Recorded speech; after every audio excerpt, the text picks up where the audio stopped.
Okay, this video is just going to walk you through some of these problems here on the semester test review. So the first one, x minus 3 is in the absolute value. I know the original absolute value function looks like a V shape. This one is moved 3 units to the right and then 2 units up. So this is the graph that's given. And what I want to do is reflect it across the y-axis. So I want, if this is the point 3, I want it to be negative 3. If this is the point, I don't know, whatever this point is at 4, I want it to the same y value but at negative 4. So all I have to do to flip things horizontally is always tight right in with the x stuff. So I just need to put negative x in place of x. So that's why C is going to be the answer to that one. The next one, you're pretty familiar with vertex form. So vertex form is the one where we had y equals a x minus h squared plus k. And if you remember, the h is your horizontal shift all the time. So that's left and right. And then the k is the up and down. And so that's why the 2 here moves it 2 units to the left. And then the 6 here moves it up 6. So that one's also C. Function g is transformed. And we know that it's going 5 units, left 6 and 5 up. So same model. And here's my hint for you. You're never going to go straight from the movement to the standard form. So we're going to instead in here start with this vertex form.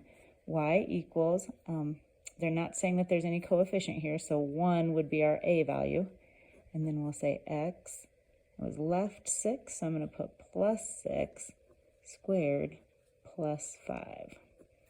It's left, so that's minus a negative 6, and then 5 up. And then the thing that I saw some mistakes already on and I want you to watch for is to expand this out.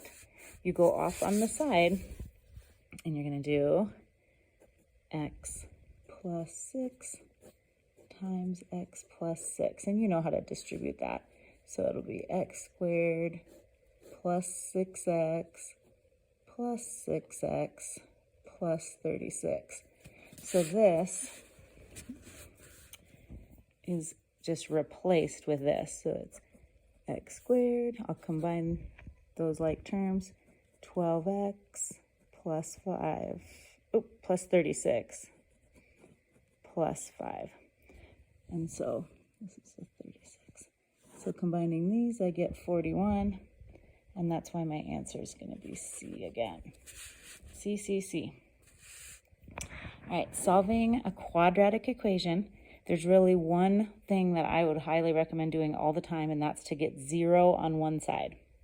I don't like for my x squared term to be negative, so I'm going to add, so negative x squared plus 10x equals negative 24. I'm going to add x squared to each side and subtract 10x from each side. So now I've got 0 equals x squared minus 10x plus, minus 24. Plus doesn't need to be there. Now I'm going to factor in order to solve. If you didn't realize that you could factor this, you might instead have done the quadratic formula, which is fine. It's just a little more work. But I'm thinking of what could be two numbers whose product is negative 24, whose sum is negative 10. And I'm thinking 6 and 10, 6 and 4. Would that work though with my negative? What else makes 24? 6 and 4 is what I was originally thinking. How about 12 and 2? Well, I better do that. Negative 12 and a positive 2. So x minus 12, x plus 2. I don't really have to put it inside the box, but I could, and then figure out that the edges were these numbers. So that one's kind of tricky to factor. My first thought wasn't correct because I wouldn't have ended up with a negative 24. So over here, I'm selecting, oh, and then to solve, I have to actually set each factor equal to 0. So x minus 12 equals 0, x equals 12.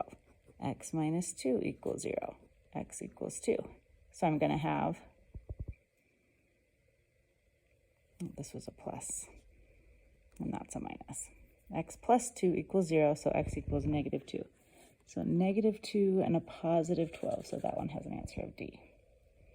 So that's our first page, and I'll make another video for the next.